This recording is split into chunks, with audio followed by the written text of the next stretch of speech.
Alright, welcome back everybody, Kathy Arbor here, and today we're going to be doing some poppies. And last week, if you were here, we did a little study on a rose. That's what we did last week.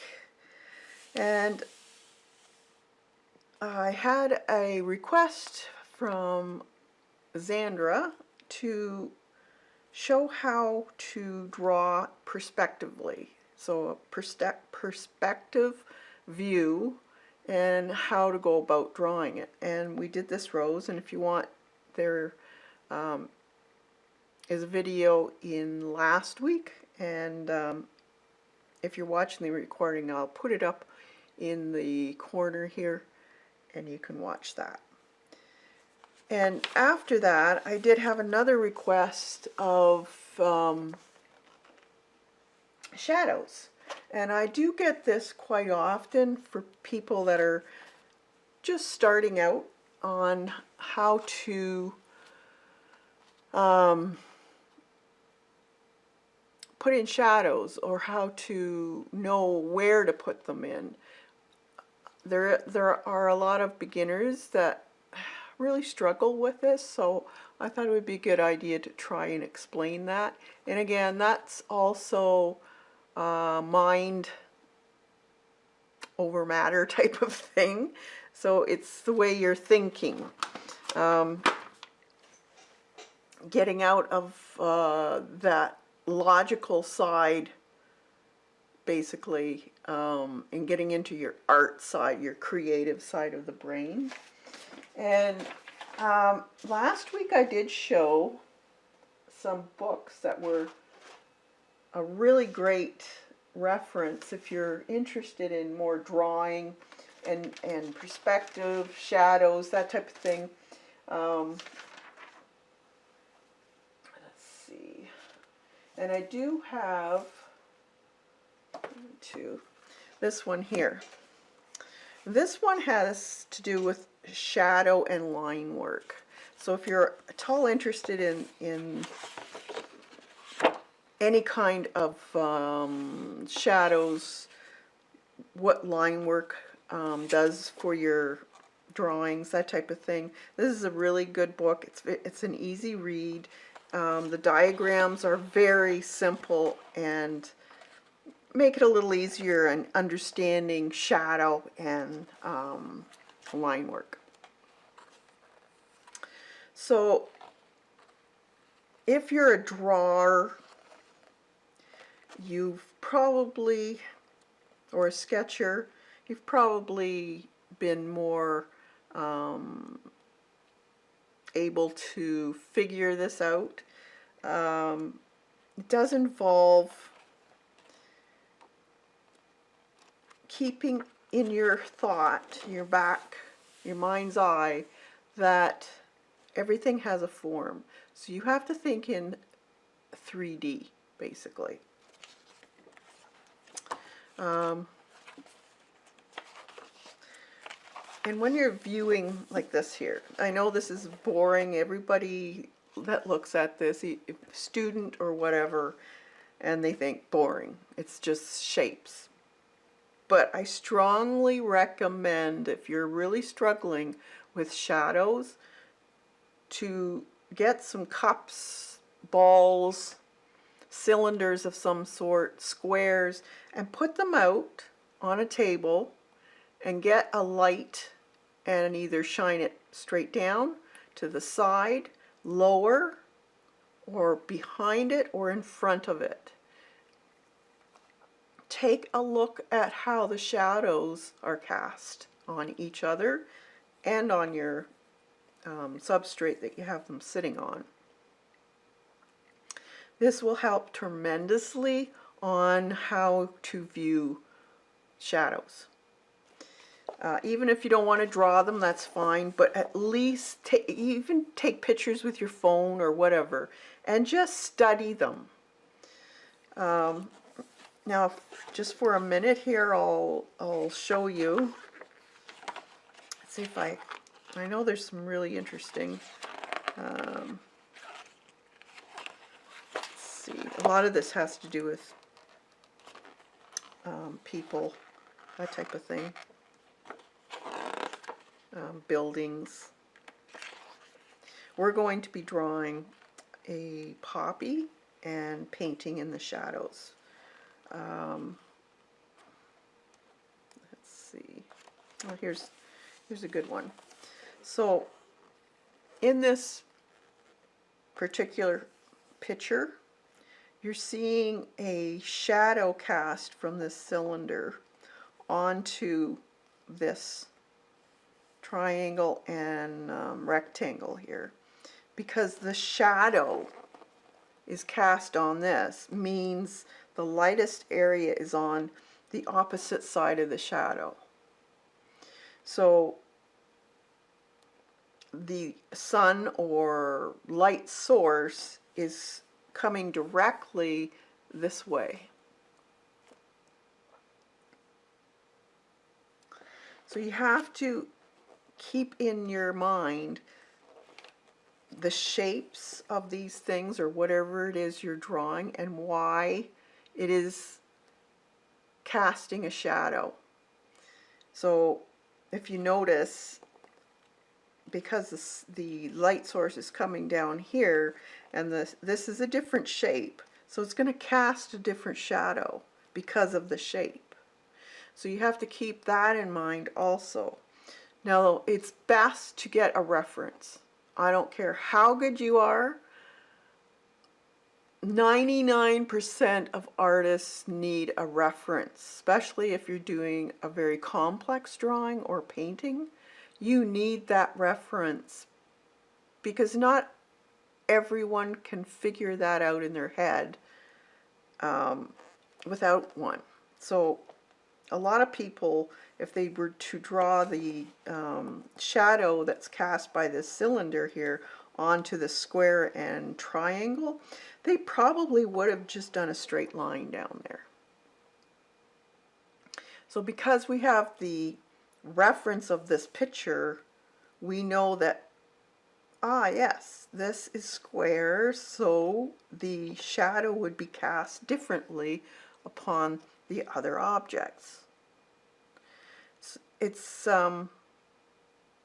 a great way of understanding shadow. And there's also cast shadow and also highlights that are cast from an object.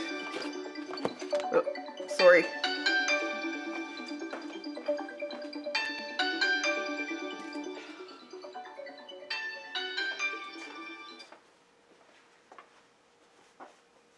Hey, sister. So, see if you can get some objects. It doesn't matter what you have, as long as it's more on the geometric side. When we get into more of a organic shape, then it's a different way again. So here's more organic shadows, and this involves again, you're thinking of the shape of the branches here, and it's round, so you may get a bit of shadow and then maybe a bit of light bouncing off of things. So again, you need to find reference. You can have, see, the shadows can be also very large.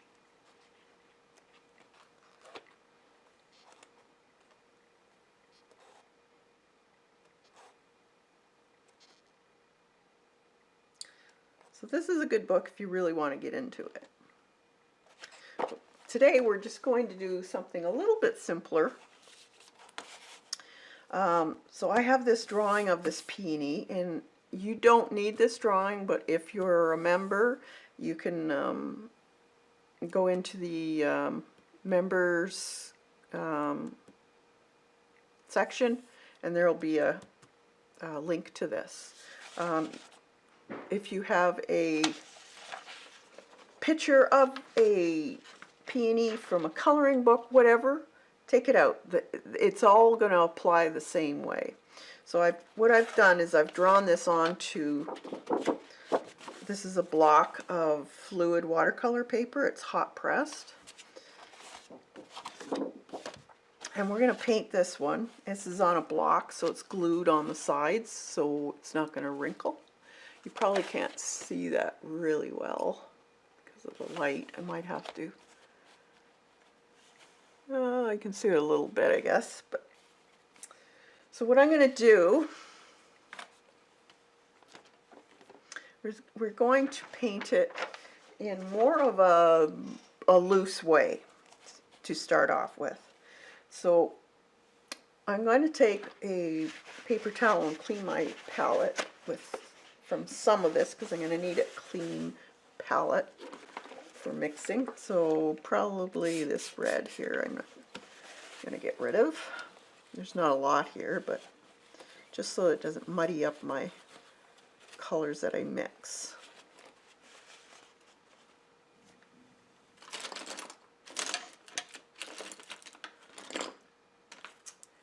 And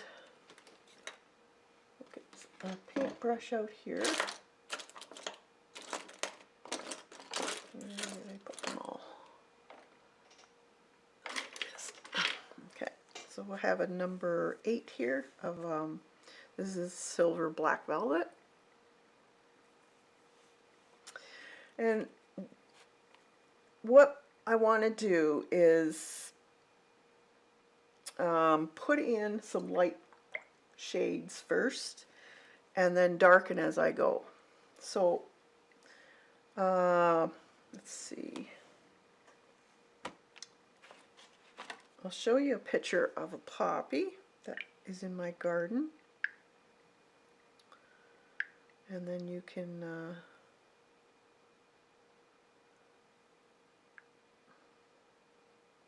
that's not a really good one. One here. Okay, so there's the poppy. This is kind of a coral colored one. It's not the red ones. They come in many different shades. So if you want to take a screenshot of that, you can use this as a reference. So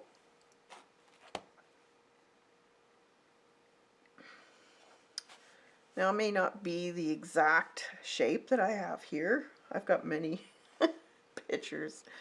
But what I want to do is I'm going to make up a nice shade of, this is perfect. This is like a coral orange red shade. Very pretty. Add a lot of water to it because I don't want it too thick. Oh, we're getting a storm here. I might have to run up and let the dog come down because she's scared of storms. And what I want to do is take some clean water, and well, this wasn't clean, but I'm just going to go over the whole thing with a little bit of water. It's got a little bit of that pink shade in there.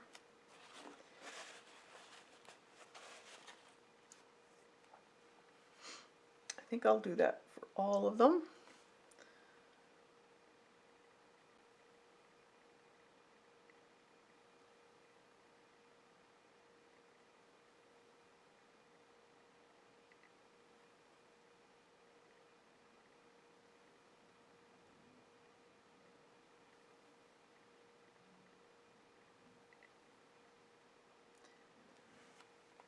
And there's a little bit in there. This one was just starting to come out. A little bit showing.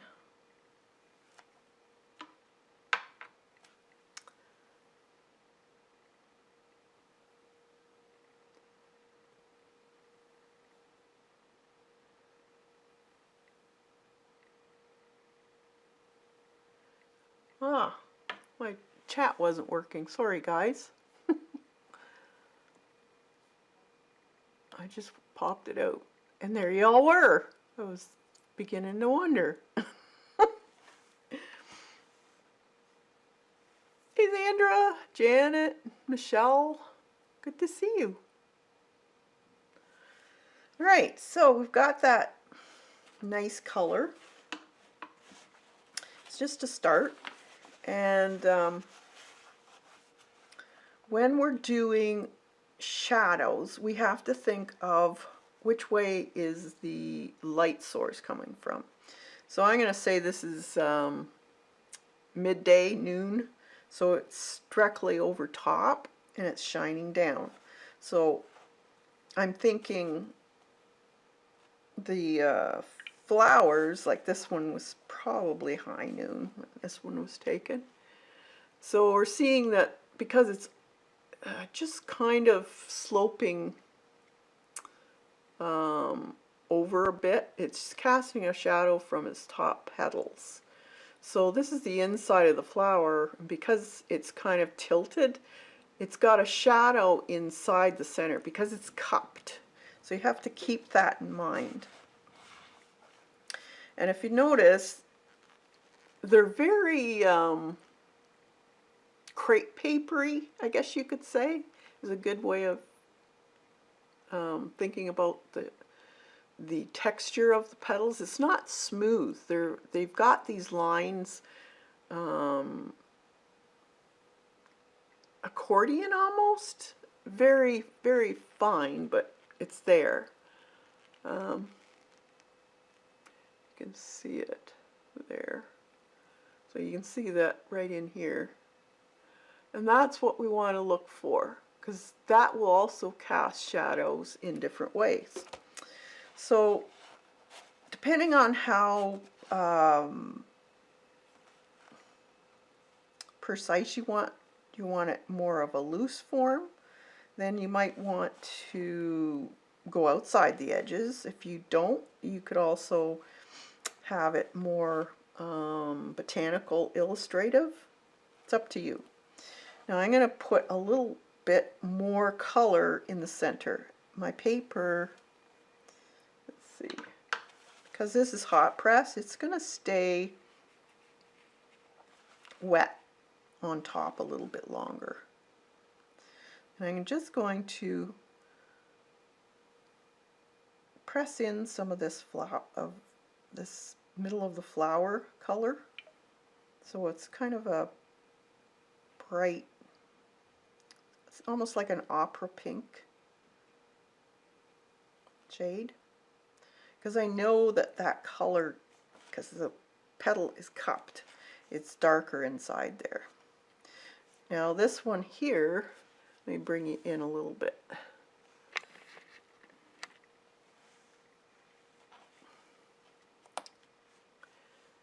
And let me move my box a bit.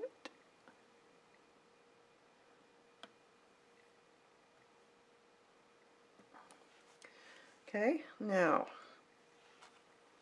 this petal right here, it's flipped towards me, so there's going to be a little bit more color under here.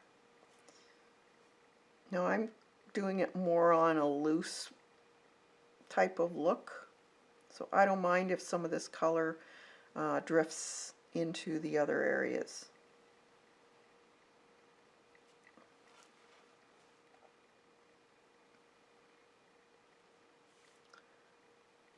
Now I'm keeping in mind the ridges or the texture of those petals.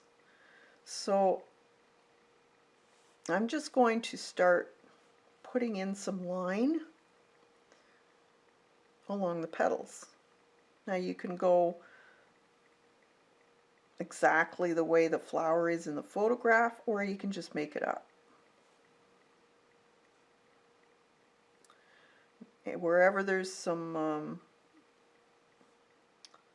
petals overlapping, there's going to be a little bit of a ring of shadow around the petal. Here's another fold over right here. So there's going to be a little bit more color underneath that fold over.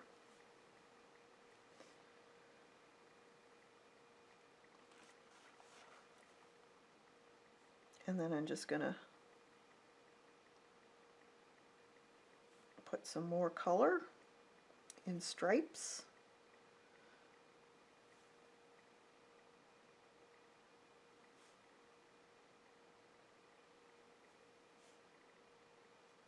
Don't get too bogged down on having it perfect, because then your painting becomes kind of stiff looking.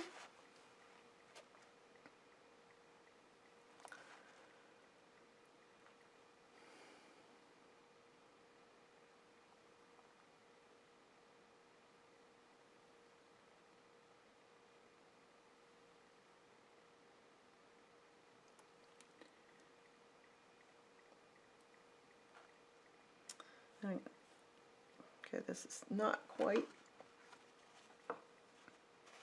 I'm going to dry this so I can paint on here.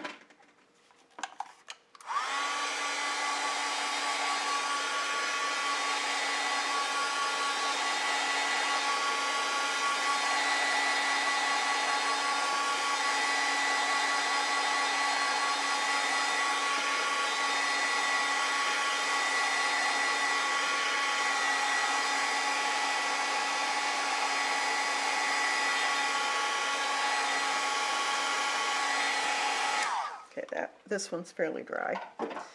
So this one, because it's opened and it's not turned over, it may not be as dark as this one would be inside because the sunlight is shining in, but it's going to be darker underneath it this time. So we can add some color in there. You can do this however you want. If you like wet into wet, you can do that. You can mix it up and do a little of both.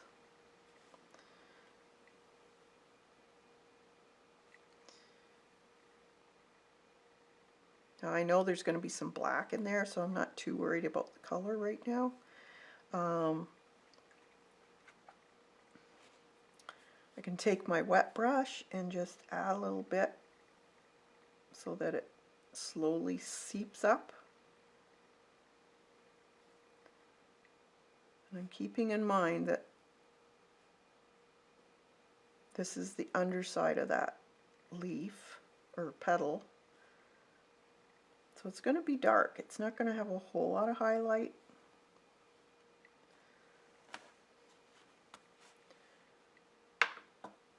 Let's try doing this one here because there's a petal right there and then there's one underneath it. So it's going to be a little bit darker because they're so close together.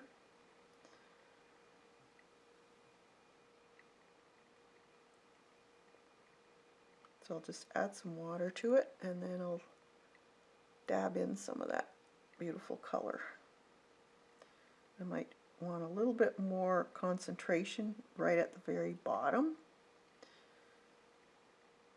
and around there.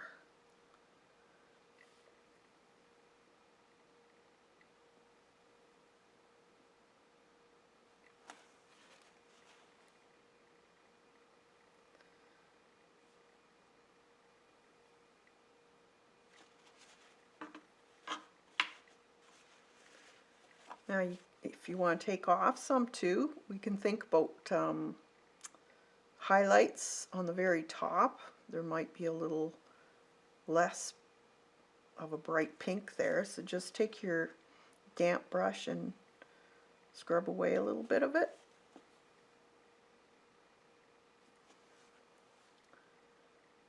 And these petals are very, very translucent too.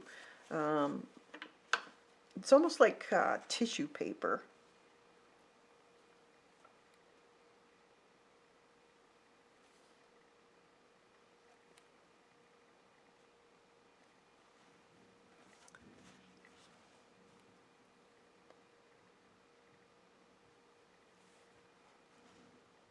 Okay, let's put some in here now. I'm going to take my brush and just dab in just around the bottom here. Not a whole lot.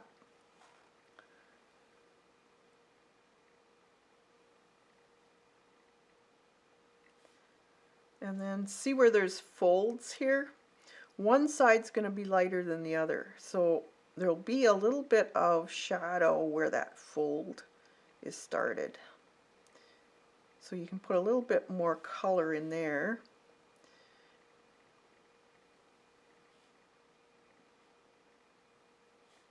And then just add some streaks.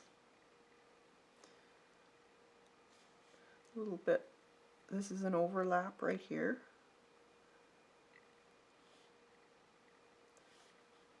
So we want a little more.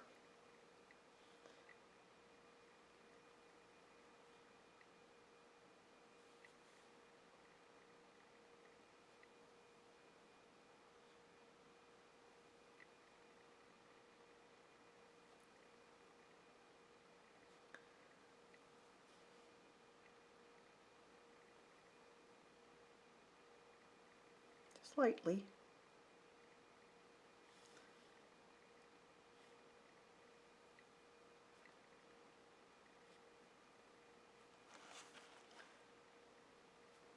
And remember, this will dry fairly light, so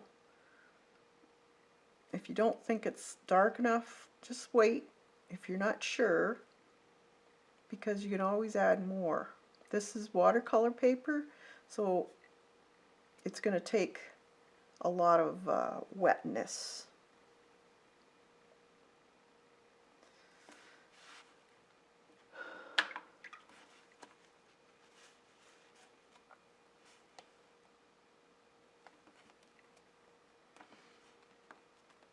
Okay, we may as well put some of that. This would be very concentrated in here because it's all folded up and crinkled, but I'm not going to make a smooth color of it. I want some texture looking because it is folded up and crumpled looking.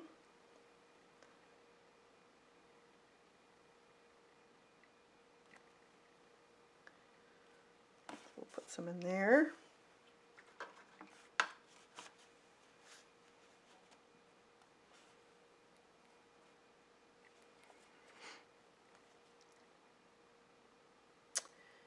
All right. Now, we'll dry this again. We want to make sure it's good and dry before you put on another layer, because if you put on a layer when it's damp, you're going to make a bloom.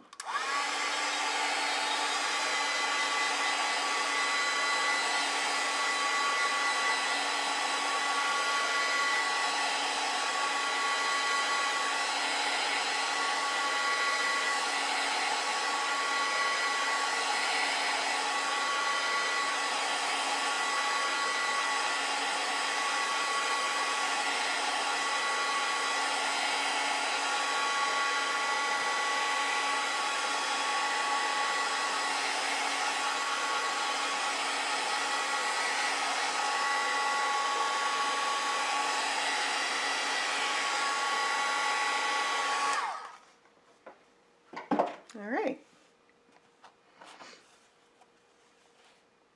So it's good and dry.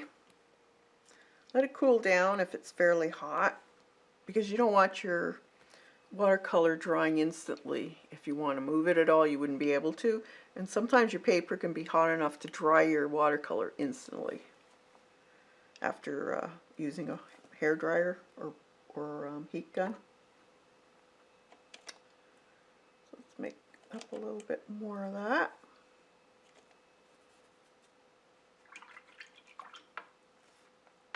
Hey, Kathy. So, I think what I want to do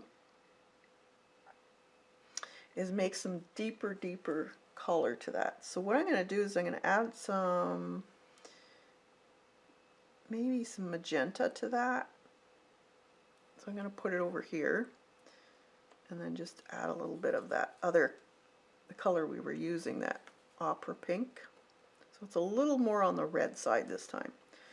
And then I can still see my drawing, so it's going to be even darker in the center of this one again. Because my paper's already dry, I'm just going to wet the areas that I want to put a bit of that deeper color. Now just remember, you can still make lines if you want. And remember your folds in the petals. Okay, let's use some of this.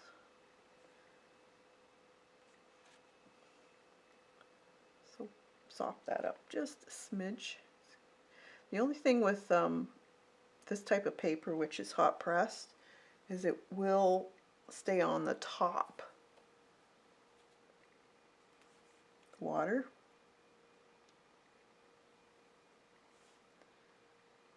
So it's a little different than cold press.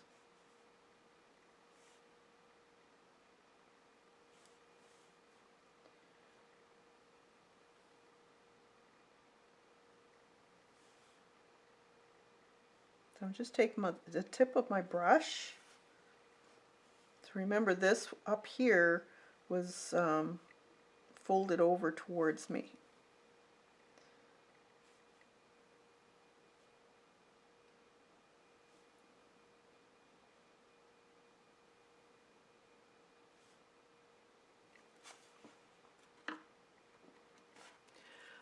Did you think do you hot press is better or what? For wet and wet?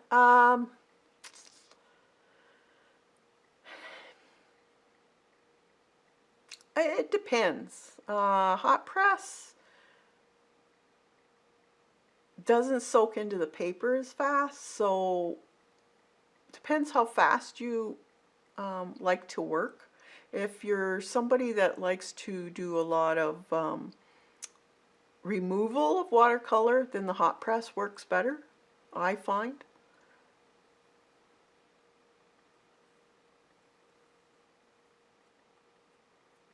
Hey Judy!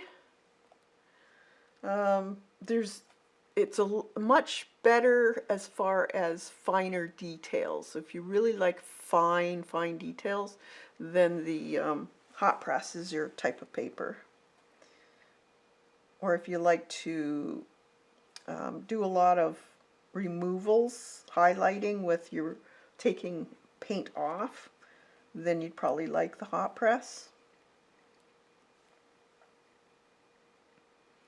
It does move faster, but it stays on top. It takes a while to soak into the paper.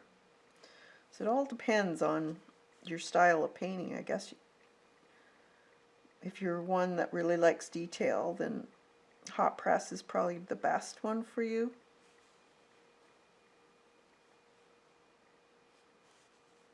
So I'm still just going along these edges of the petals. I can see the line. There's that area that was folded towards me. So I want to have that a little bit darker there behind it. And I want to put some of that darker pink of the line in here.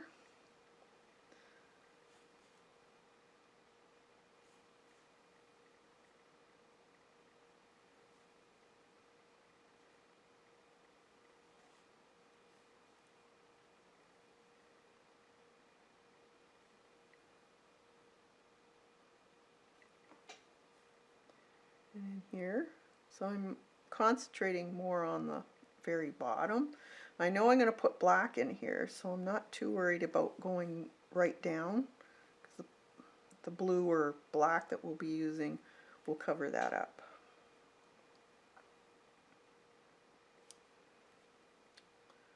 A little bit there.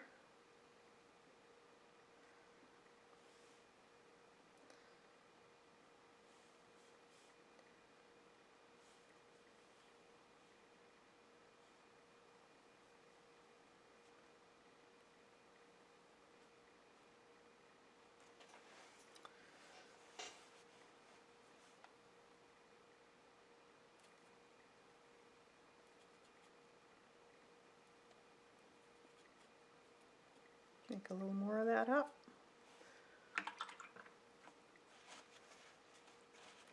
So now let's put that on this here, so very dark underneath here.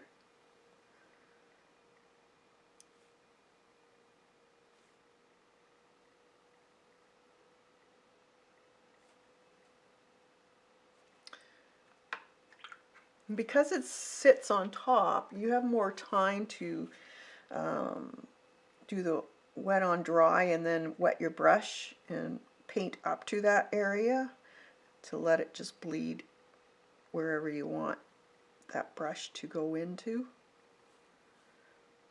So there's different ways of using this paper to your advantage.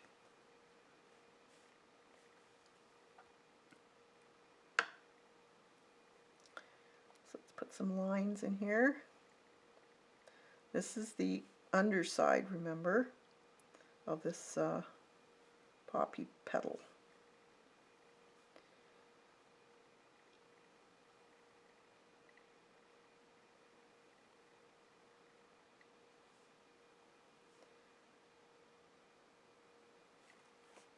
So we can add as many layers as you want. More dark, very dark in here.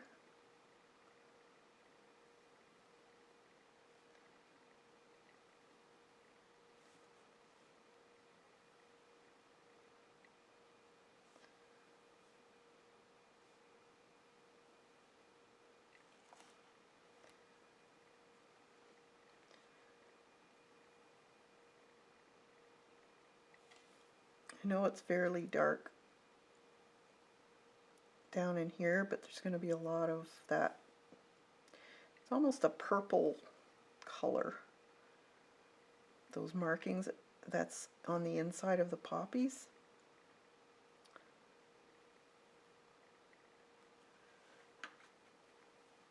So I'm keeping in mind the streaking.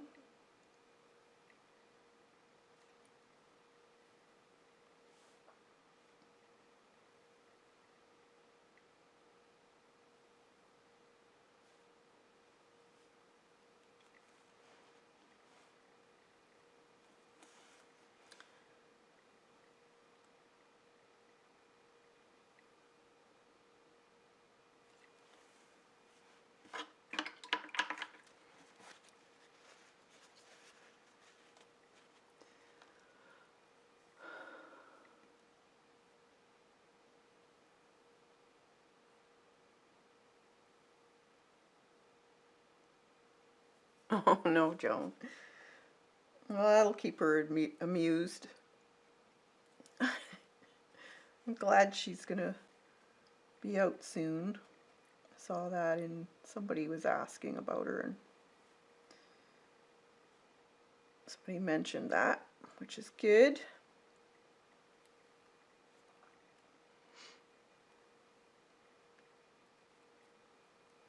A little bit, some darker areas in here.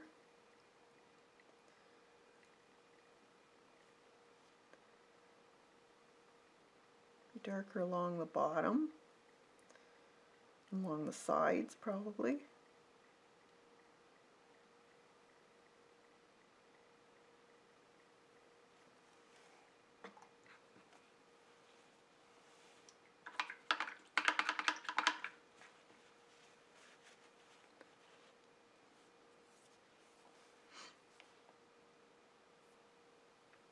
Alright, so now let's see if we can take a little bit of this off.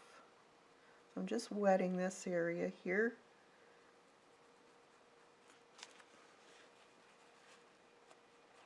Take some of it out.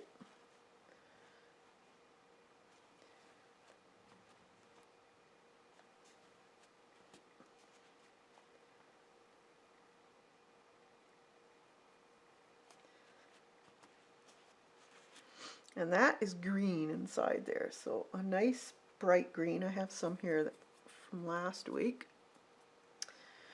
And I'll just throw some of this in, and then we'll do some shading of that too.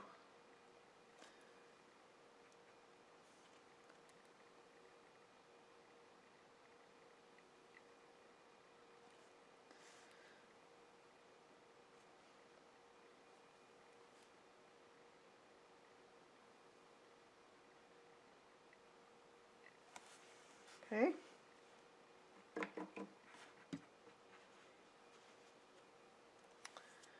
So the inside of that is where the seeds start. Now this one here is just showing the black stamens, but let's see. Yeah, here's one. See, there's a seed pod. So they are bright green, and then they have these little furry,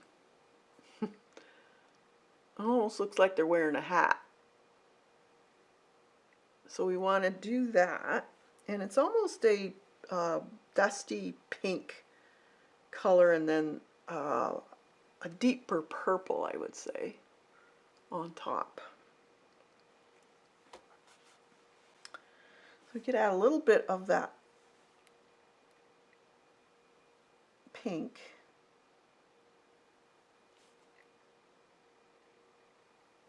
I'm not covering all the green up, just a bit.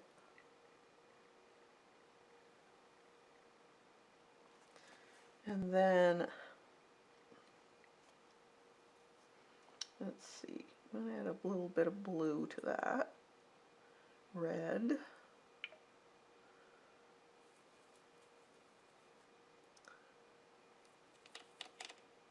Some purple. Dioxazine purple. With, I'm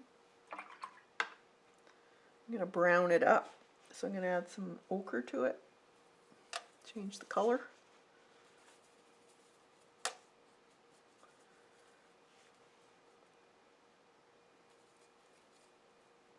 There. Nice kind of a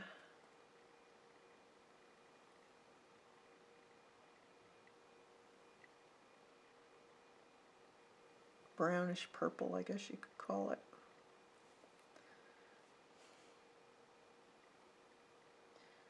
And it's kind of spreading into the other green a little bit because it's not quite dry, but that's fine. It kind of looks that way.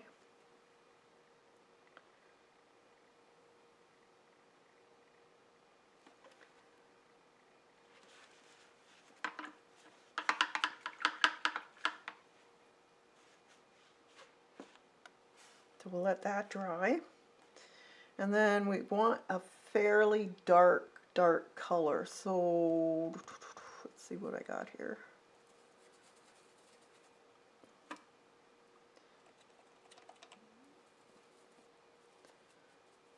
It's a nice deep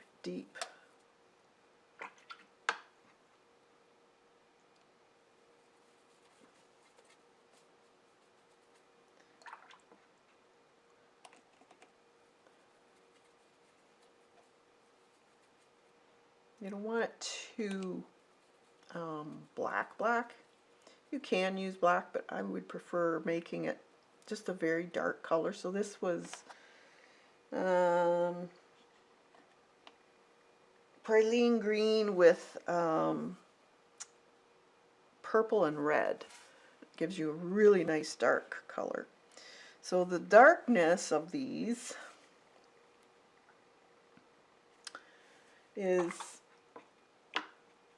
partially the petal and then the stamen also. So I'm just going to, let's dry this first because I don't want to mix it into the green.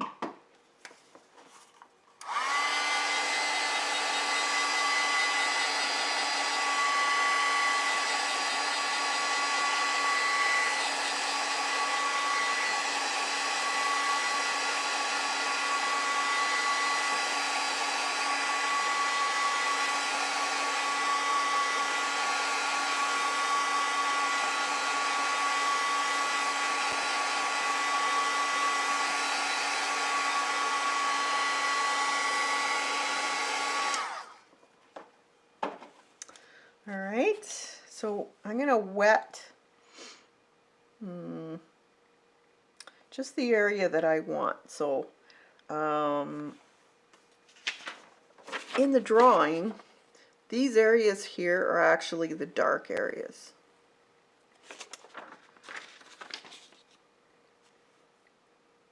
So just get a little bit of water on my brush, and I'm just going to wet those areas down to the green. I'm not going to go right into the green though, because I don't want all of that to be colored. And then I'm taking that awesome color and letting it bleed in those areas.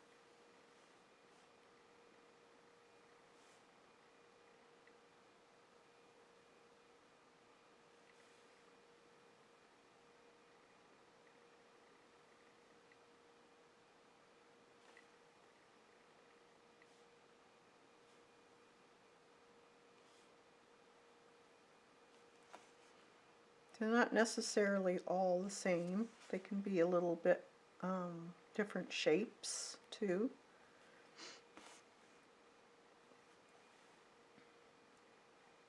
And then there's a bit in here, just a smidge,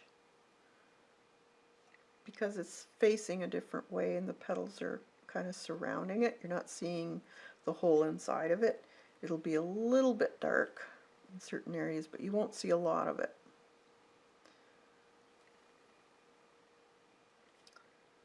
So just putting some of that in there.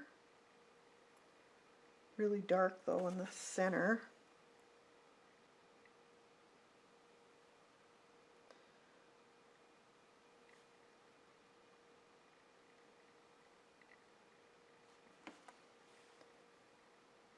And then you see it on the back of the flower too. It does go through the petal completely. It's not just in the inside, it also goes through. So right under here.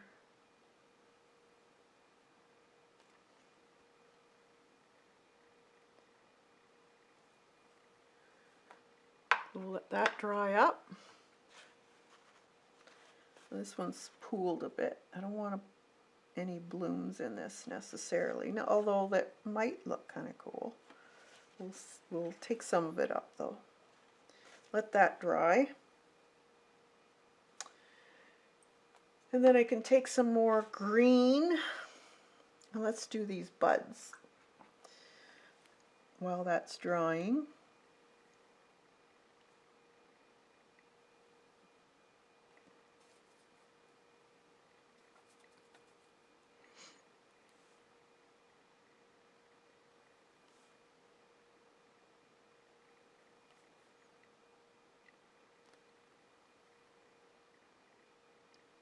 It'll be a little bit more darker around the outer edge.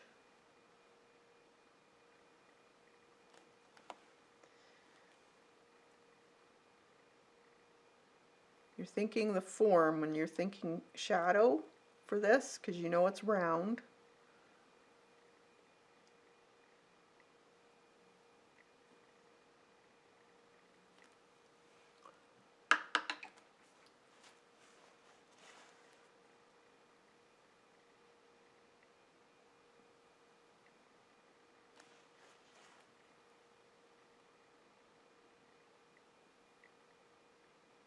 They're kind of, they got little hairs on them. So we can make it kind of rough looking.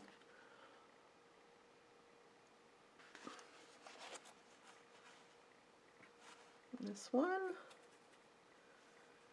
So the sun's coming down this way, so because it's round, it's going to have a little bit more concentration of color along the edge of each of these sections. And then as you go up, the color would get a little lighter.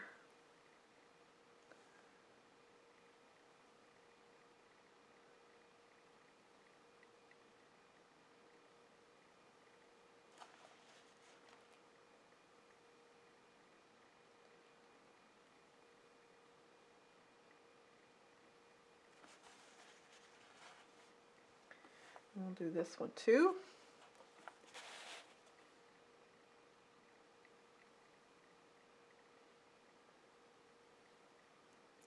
So these are just simple paintings of poppies. There's many ways of doing poppies. I think poppy is one of the most popular flower to paint in any medium.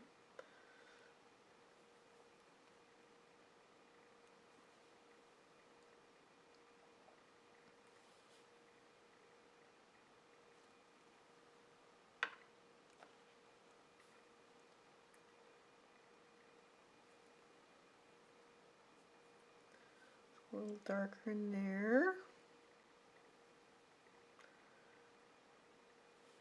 And on the bottom here would be darker.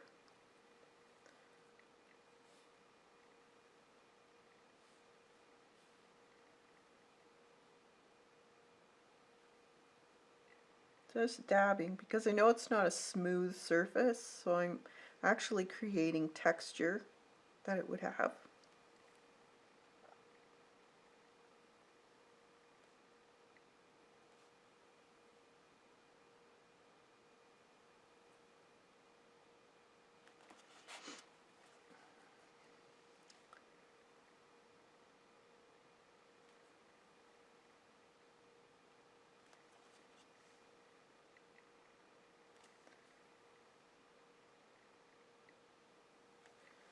Okay,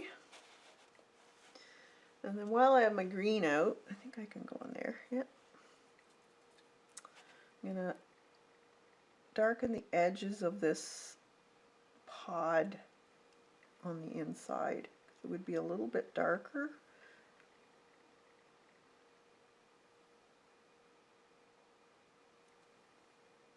Just to give it a little bit of dimension.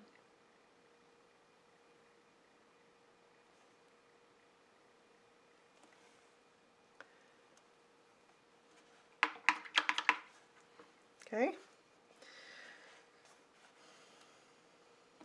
let's dry that up and then we'll give another coat of the black.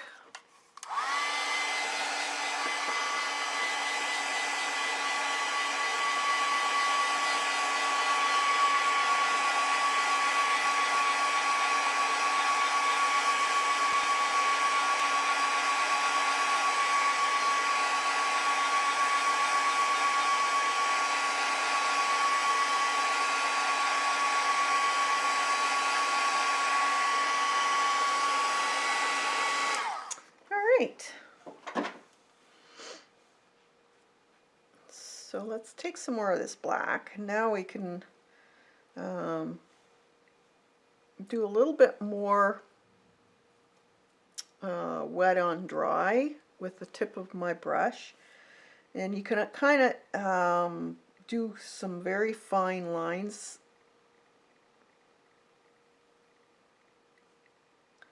of the black, and just like hairs almost.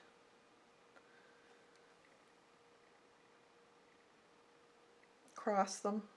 They don't have to be straight. They can be on an angle.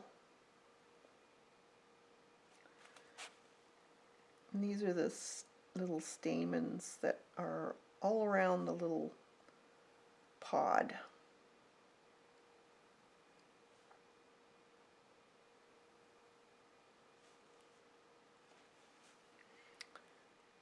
And then you can add some dots. They do have a head to them, a little dot.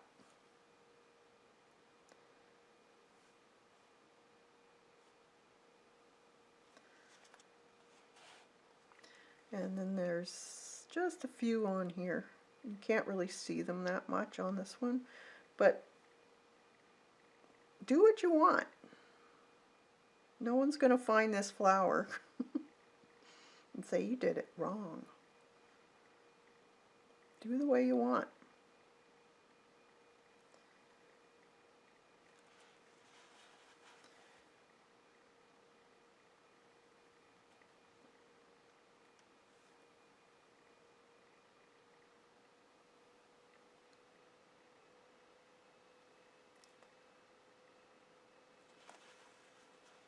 I'm going to make the underneath here fairly dark.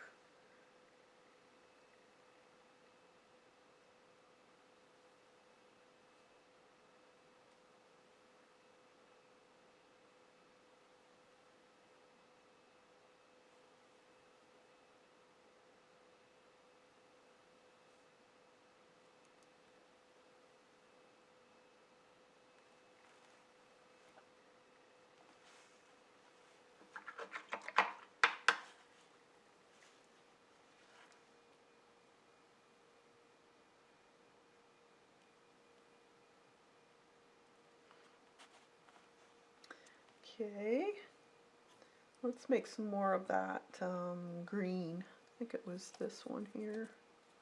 Nope, must have been this one.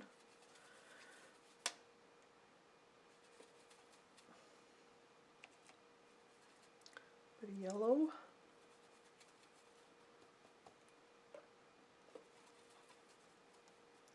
Dull it down with a little bit of red.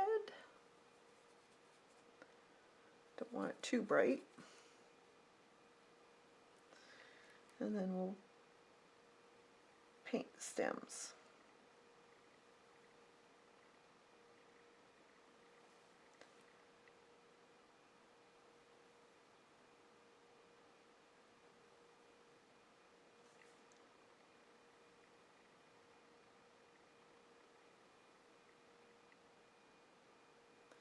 Now the stems have also shading on it because there's a cylinder shape. Whatever center of the cylinder shape that's facing you, there'd be a little bit of a highlight.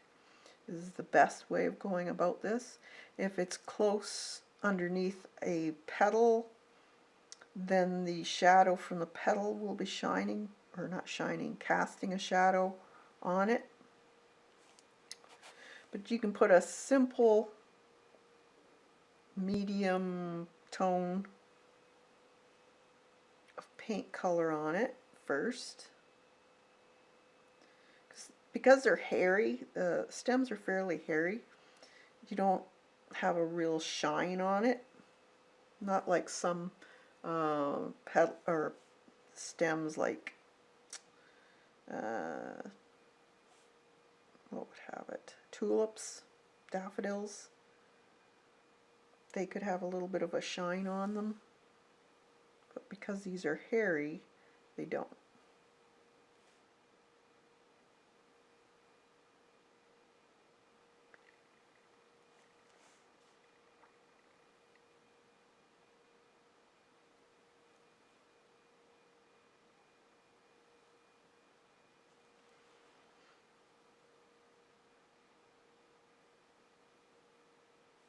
If they're clustered like this too, the one that's on top would cast the shadow with the one underneath.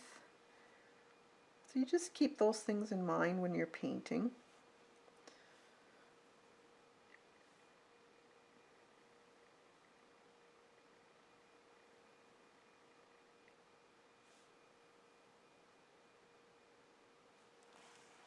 And this one has to be done, so let's paint that bright green.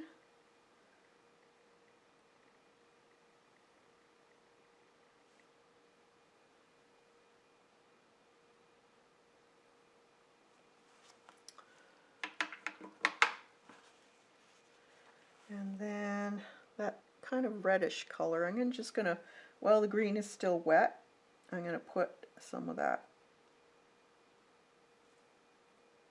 on top here. And then I can always come in with a dry, once this is dry, and make this a little bit more fine looking. But let's just add a little bit of color in here.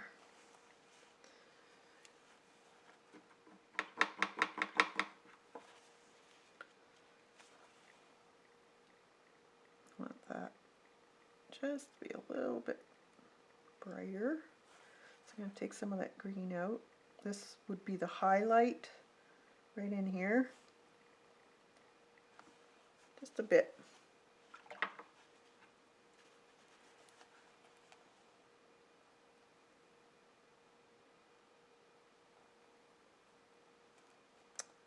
Okay. Now to make this a little bit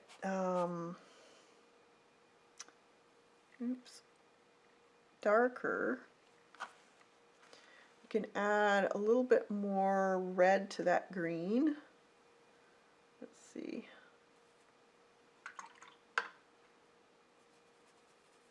To make it into more of an olivey brown color. I put too much. To add more green. Yeah. And then around the underneath of where the poppy is and down, I think keep in mind where your light source is coming from. So it's coming this way, so the stem itself would cast a shadow upon itself if it's curved.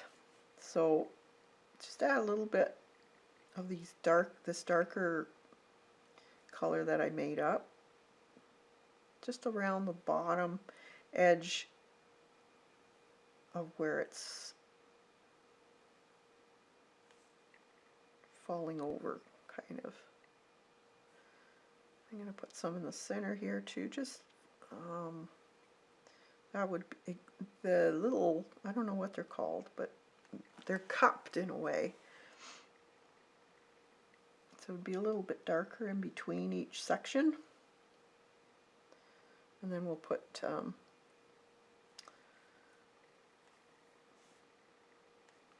a little bit of pen work on here and give them hairs. Blend it out a little bit so it's not hard lines. Same with here. So we got a little bit of shadow from the bud itself. And then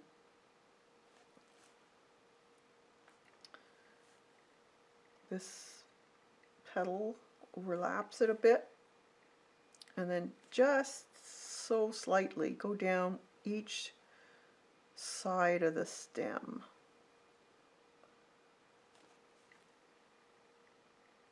And that should be enough to show that it's shadowed. And take a clean brush and just go over that a little bit, soften the hard line. You don't want too hard a line. It slowly, it's a gradual looking shadow. So just clean that up a little bit and soften the edge of it. So do that to all your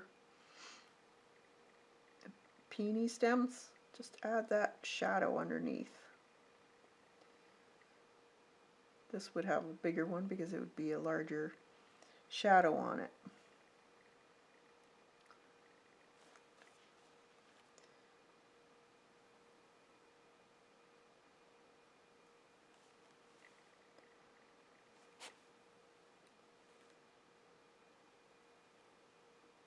Be more of a shadow under here because that petal is crossing over top of it, so that would cast the shadow.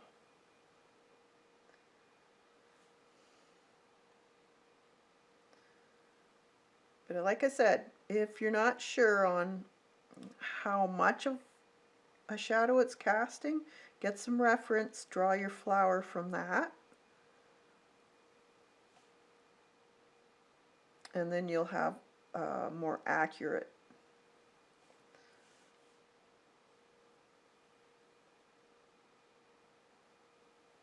reference.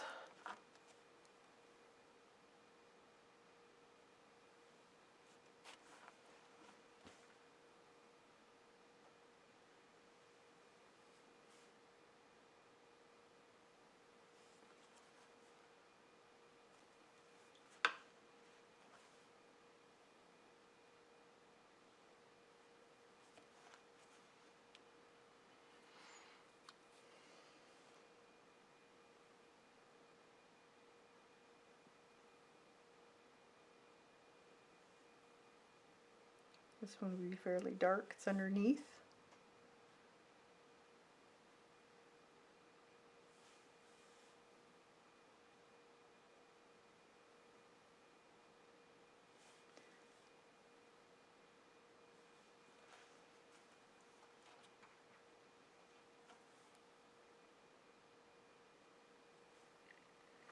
And right under here is darker.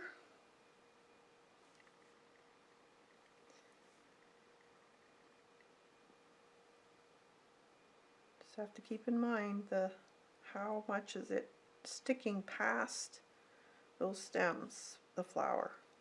So if it's sticking past it quite a bit, then it's going to cast more of a shadow on the stem.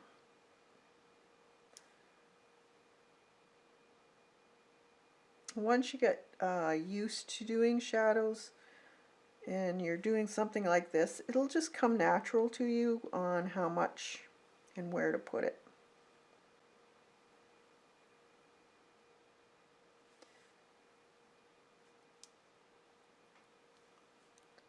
But until then, best to get a reference.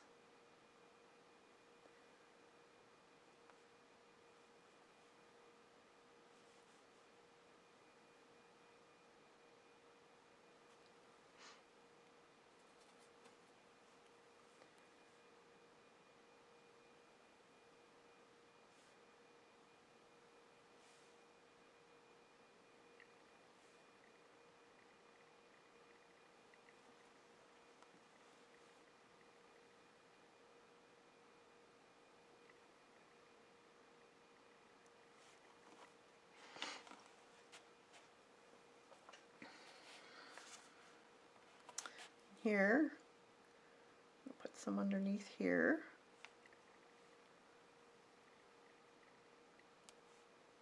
And these kind of stick out, these little things. So it'll be just a smidgen more of a shadow in there.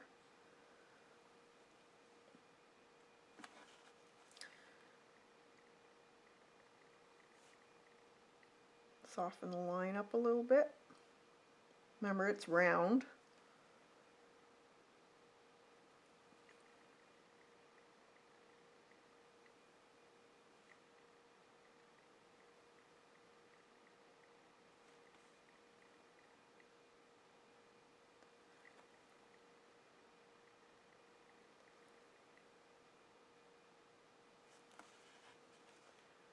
It'll be fairly dark in there.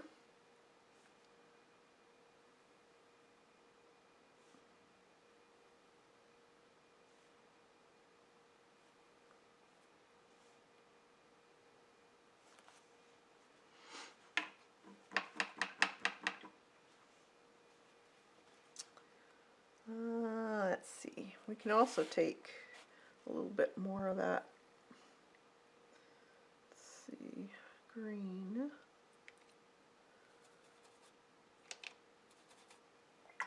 Make some more of that up. A bit of black to it, or red. Red is so powerful.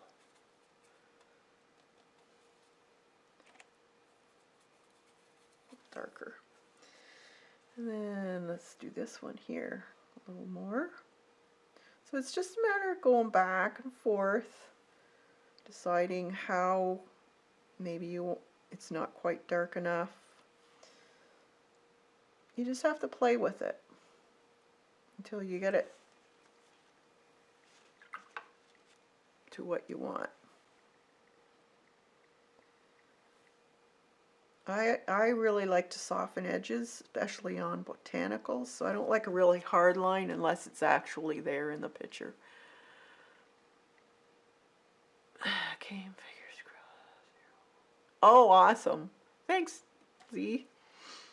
Yeah, geez, especially this week. Crazy, crazy heat. Been hot here, about 90, roughly. I know you guys get even hotter than that, but we're not used to that kind of temperatures in here, especially this time of year. It's craziness.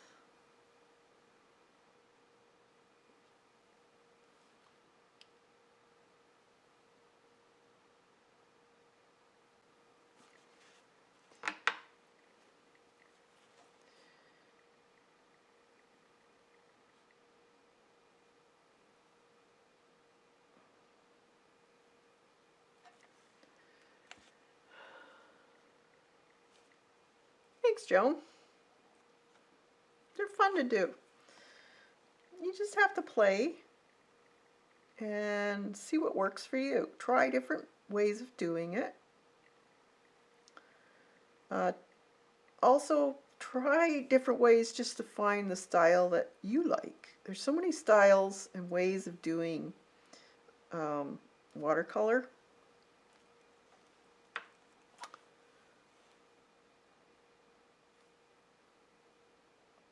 It's fun just to mess around with it and play with it, see what comes up with it.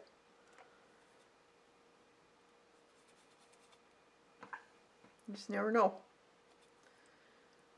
That's how happy accidents happen too. When you do something you thought would be horrible and then you end up liking it.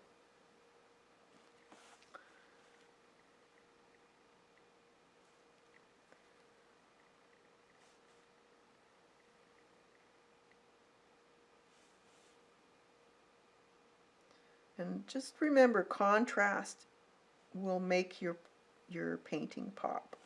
So if you don't have enough contrast, add a little bit more darkness to it. Sometimes that's all it needs.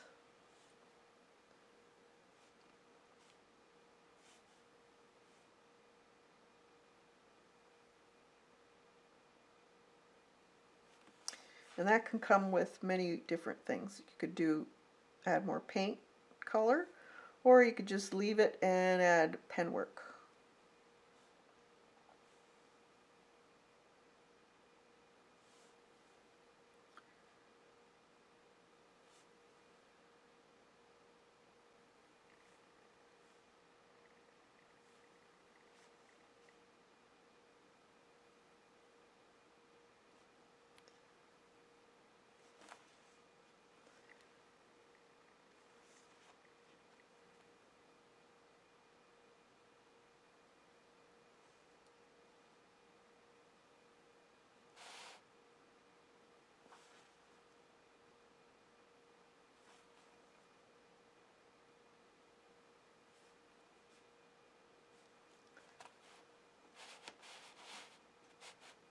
Alrighty.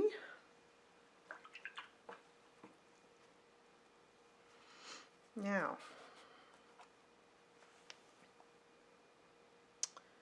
take some more, let's see, deep blue with this black, make it a little darker. So the ultramarine blue. And then it makes it just a really nice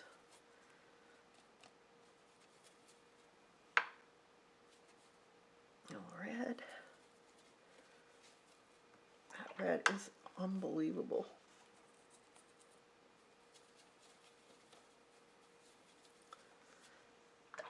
Green.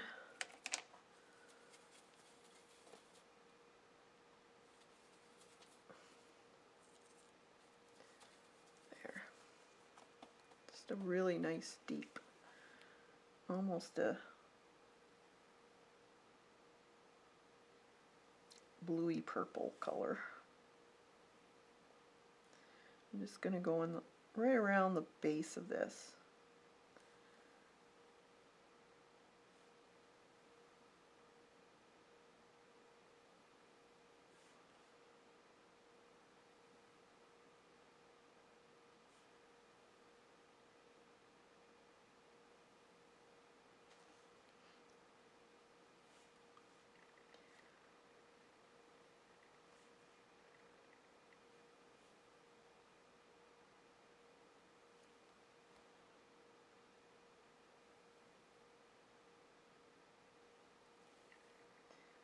I'm just going to put a few dots in this one.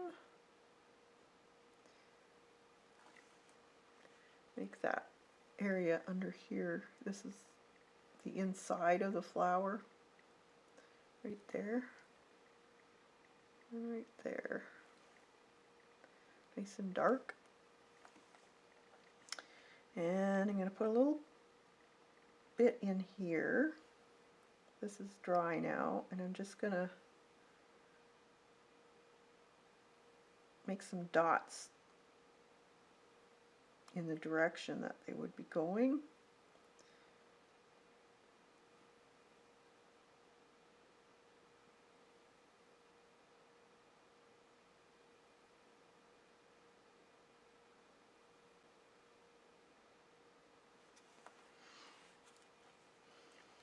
And in here, so just a few.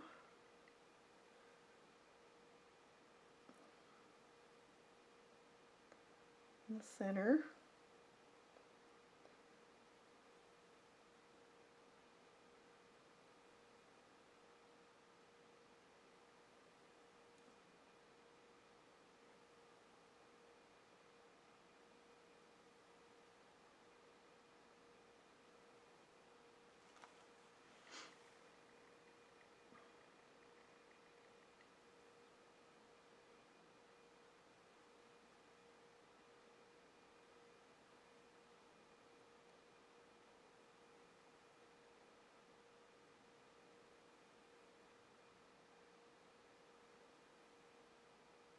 I'm getting quiet.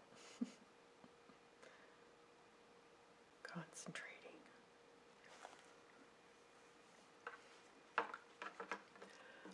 Love this. Can't wait to tackle. Oh, you're welcome, Rhonda. Okay. Now, I could go in with a little bit more of that pink and just put some darker areas in where I'm looking at that edge of the petals. I'm going right over top of the black too.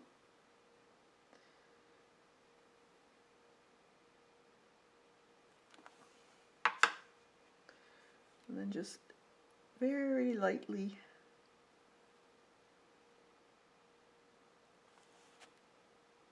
with a clean brush, just get rid of the really stiff edge. You don't want it too much of a straight line. It just doesn't look natural when it's very straight. You don't want a hard line.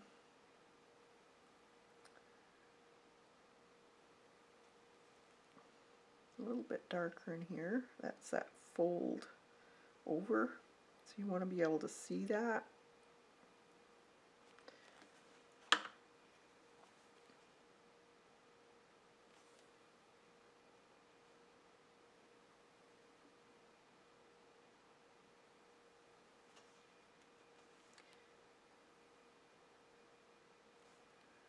A little bit under on the other side.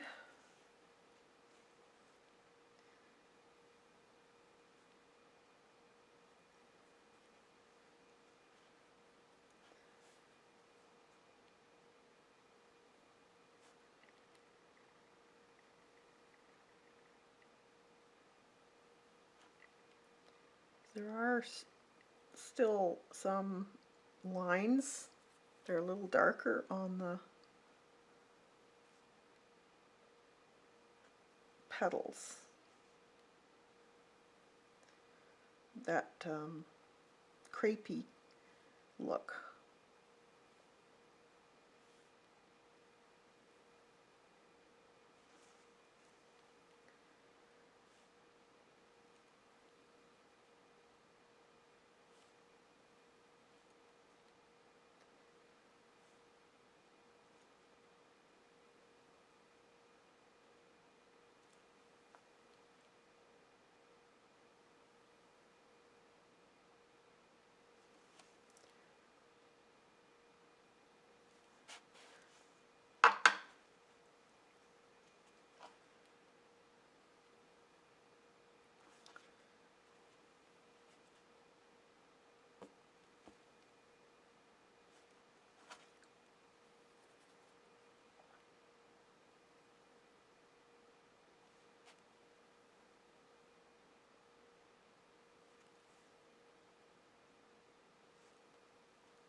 So it's pretty much up to you how far you want to take this.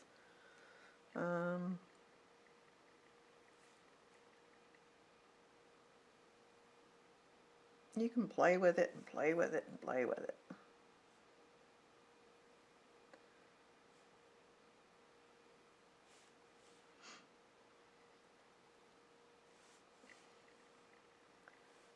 Let's see.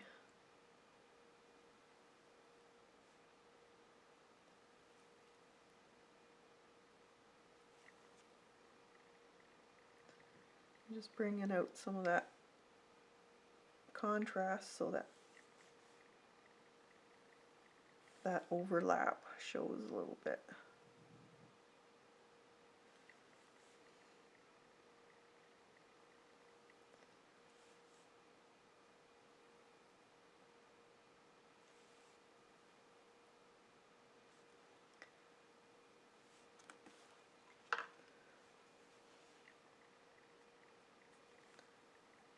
Just darkening it with a little bit of a glazing. This one here, just a smidge right in here where that fold over is happening.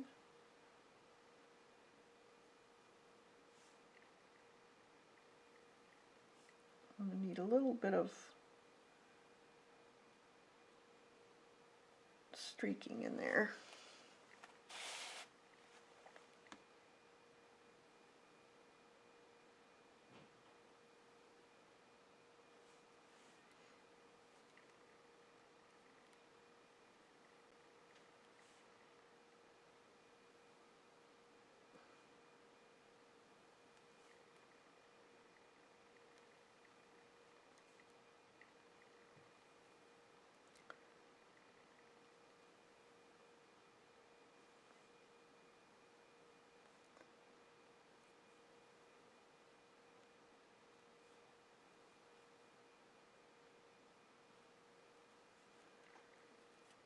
And there's that petal right there. It's folded.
All right, I think that's, I'm just going to put a little bit more black in here, I think, streaking.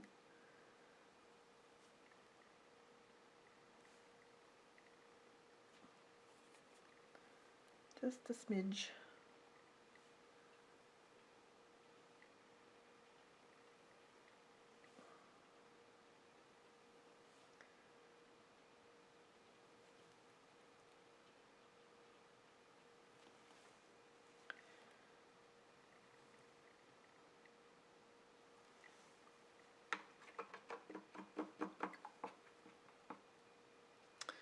All right, and then this here, because it's inside, wouldn't have highlights necessarily.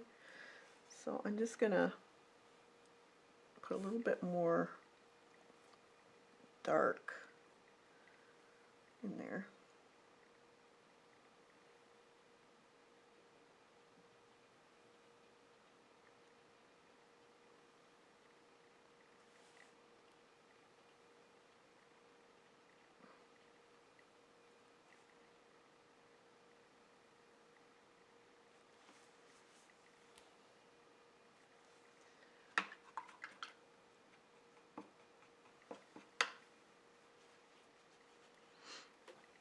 All right, so let's dry that, and then we can put a few pen marks in.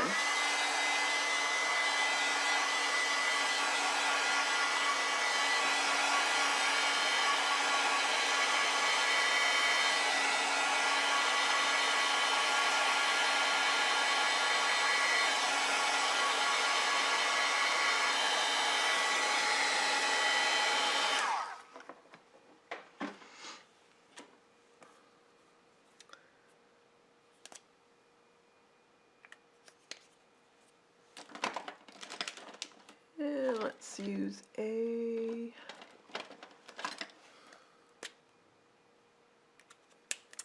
let's see,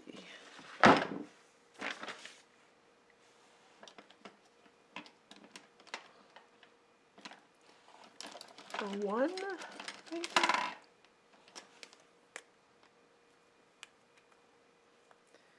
This is a 01. See if it's,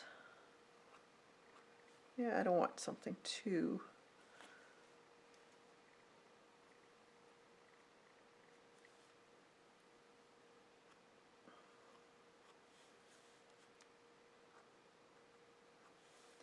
I can put some lines in where those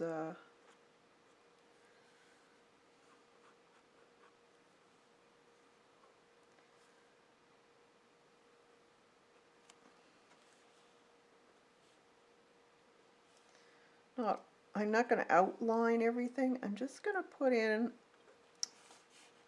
kind of where they curve in, the petals where they curve in. I'm leaving the higher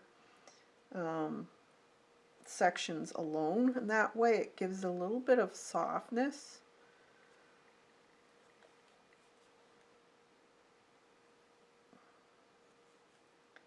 So just where it concaves, I guess you could say. Let's see.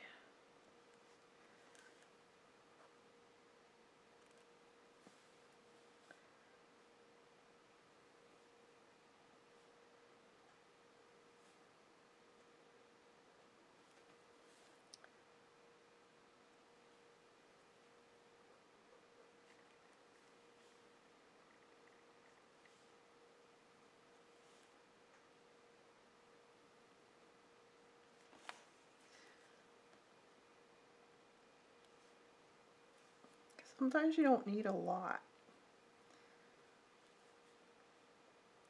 The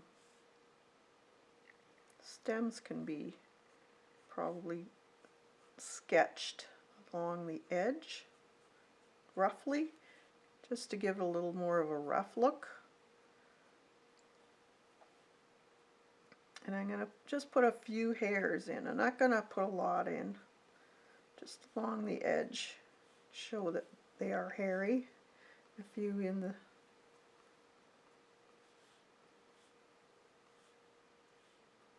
center, but mostly along the edge.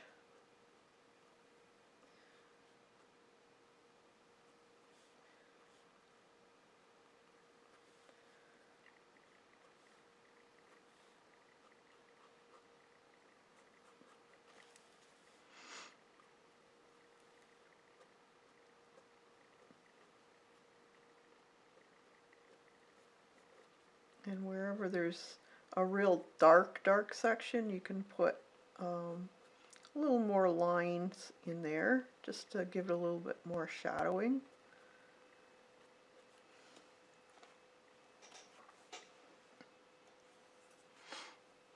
Yeah, it does. I really love doing the pen work.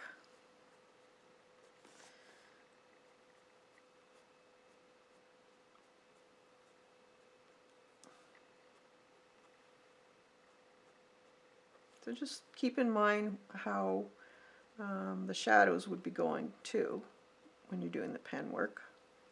It's kind of like when I showed you the other, I think was it a poppy I was doing too? I must like poppies.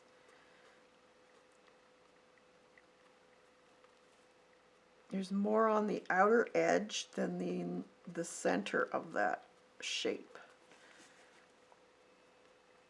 And don't make them uniform. There might be it has to look more random for it to look natural.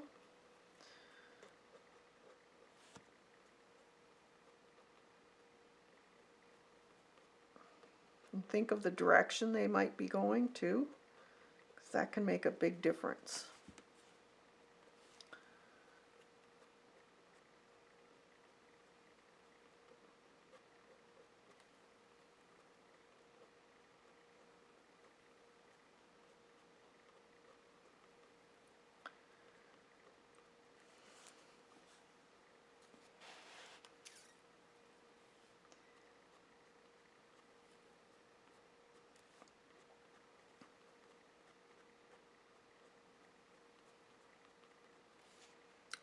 I really like very fine pens. These are great.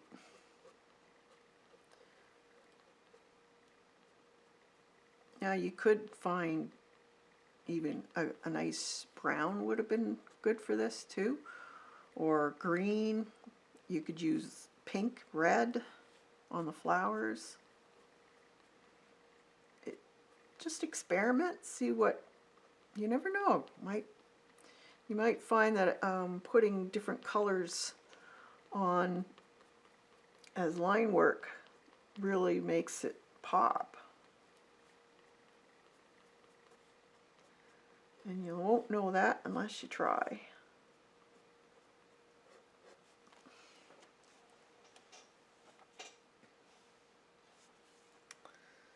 Okay, so don't do all of the line.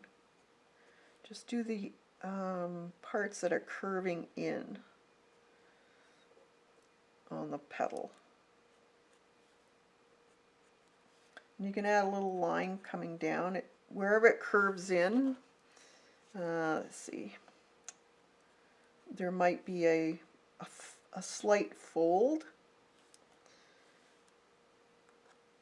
And you can indicate that by,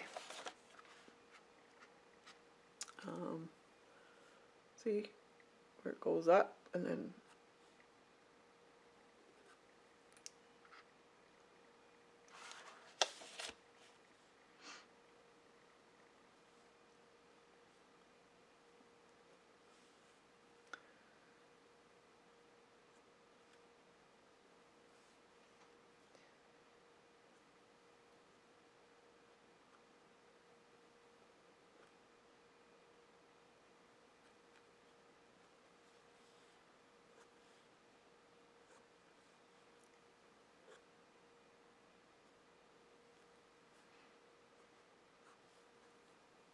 and they have a lot of weird lines down in their petals, so take a look at a reference to see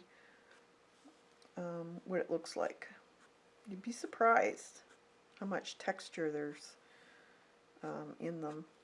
You think of them as these delicate, but they actually have quite a bit of texture.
All right, see,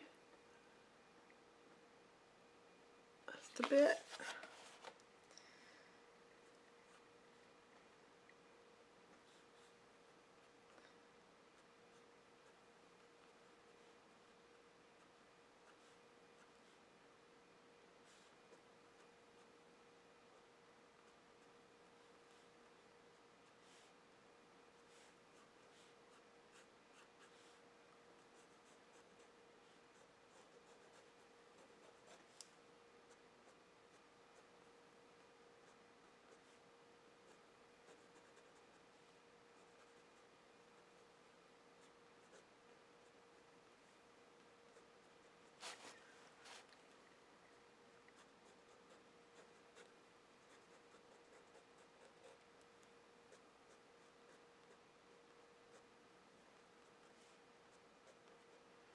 Now, even though the hairs aren't black, this still works. Now, you could have used a white Posca or something. No, that would be too thick. If you can, you need to find a really fine ink pen if you want to do it in white. Jelly Roll might work if you want to try it in that.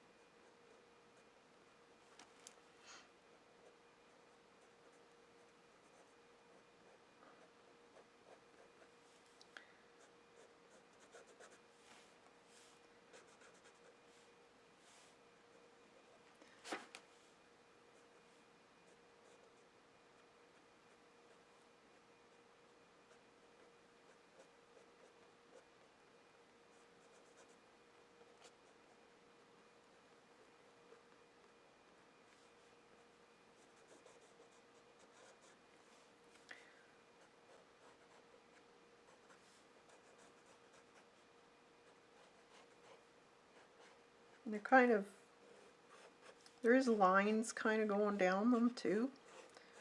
They are rough. They are quite rough looking and feeling.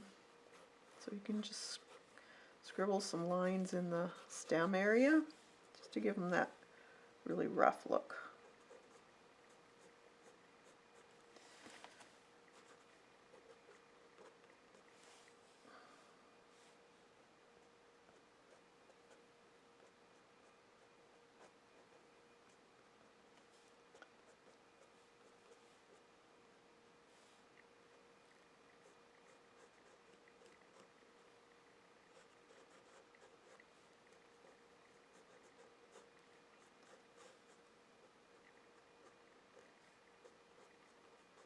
But for fine detail, I find the really small nib is the best. Now these wouldn't work in acrylics because it would kill the pen, but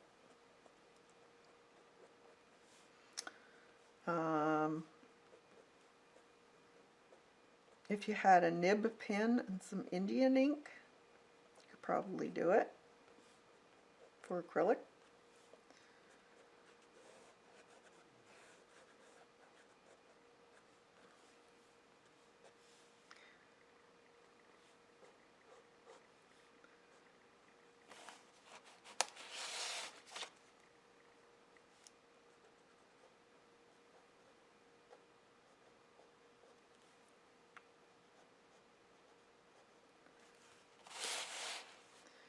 Just adding a little bit of shadow area around those, whatever they are. Give them a little more definition.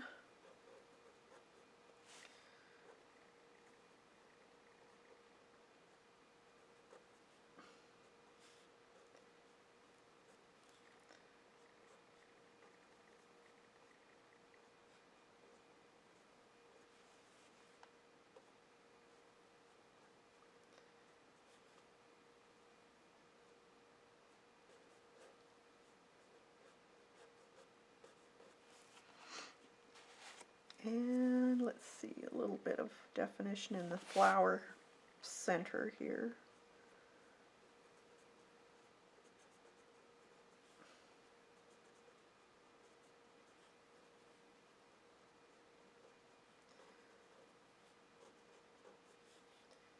Just a little bit.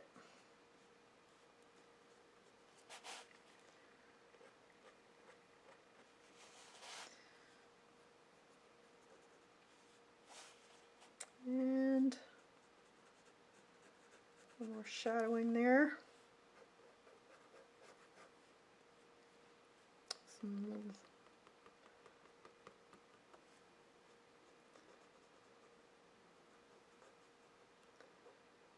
Just along the edge here, they'd be darker. Doesn't have to be a lot. Sometimes just a little bit goes a long way.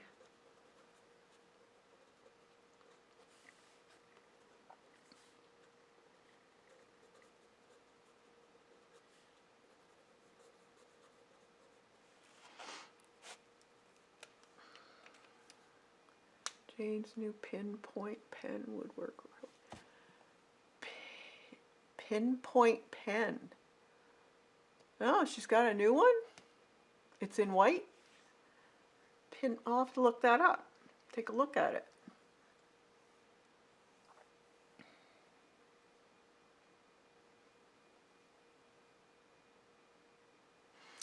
Right, so now let's see. I do have a,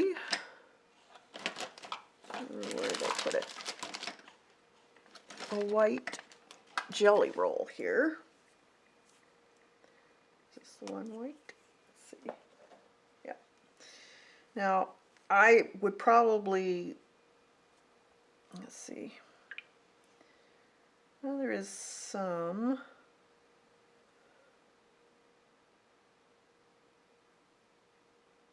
It's not really any shine per se. Well, it's not white. So I may not need to put any highlights Really?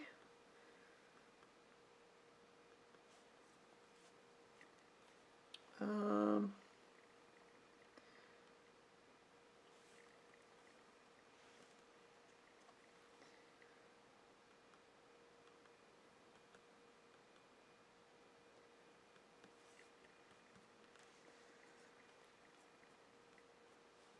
no, I don't think I'll put any hot more. Um,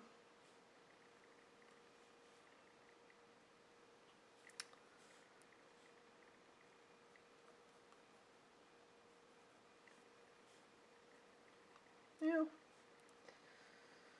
maybe on these folded areas here a little bit. But all in all, I think that's all I need.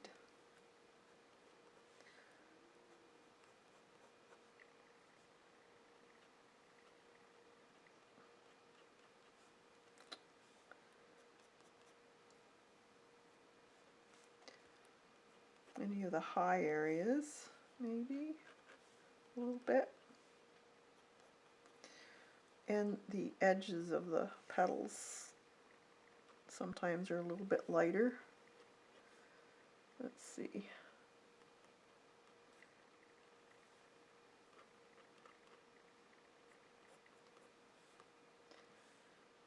Don't want to do too much because you can go too far very easily.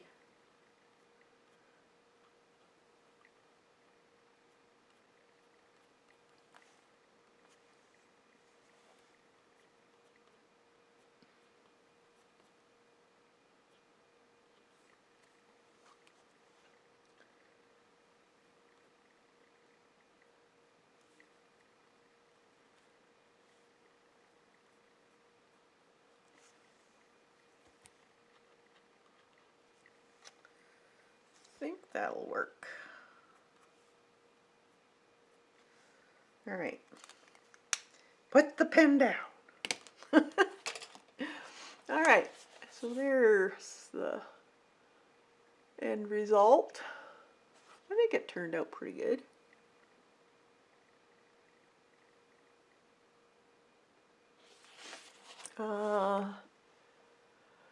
Watercolor or acrylic for a beginner, or oils straight away. Two different animals, or three different animals, completely different ways of applying paint. I would suggest taking a look and what kind of paint style do you like? Do you like the look of watercolor over acrylic? Watercolor is less forgiving than acrylic, because if you make a mistake, that's it. Whereas acrylic, you can always paint over it. But they are two different ways of doing it.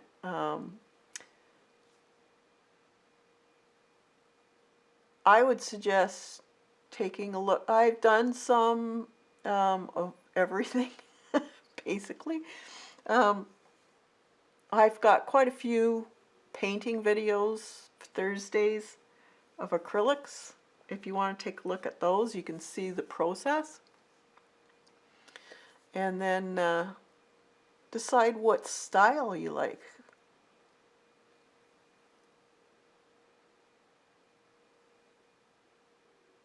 Thanks, Joan. Yeah, it was fun. I love poppies, really do. So if you have any other questions, just put them in the comments below. If you have some suggestions of what you want to learn. Shadows are a very, very different thing to talk about because there's so many variables that are involved as far as texture, shape, source medium, what they're sitting on. So it's really practice and study of your reference photo. Do not try to do shadowing without a reference photo. You'll be disappointed, because that's basically how it tells you where the shadows are coming from the light source in that photograph. So if you're having troubles with shadows and how to put them in, use a reference. And another good way of using a reference is put it in black and white. It's much easier to learn that if it's in black and white first. And that once you get used to how shadows work and how to put them in, then you can go into more of a color. But I would suggest having a color copy and a black and white copy. So if you're not too sure, at least with a black and white copy, you'll see the tone value that you need. Where a lot of times it's very difficult to figure out what degree you need to go in that color, if that makes sense. So I'll let you guys go, and I hope you have a fantastic week this week. And we'll see you on Thursday, and we'll be doing an acrylic painting, and I'll have that traceable ready for you probably the Thursday morning. So I'll let you guys go, and get your books out and be creative. Doesn't matter if it's paint or sketch. Just do something in your sketchbook. Thanks for coming, everyone. Bye for now.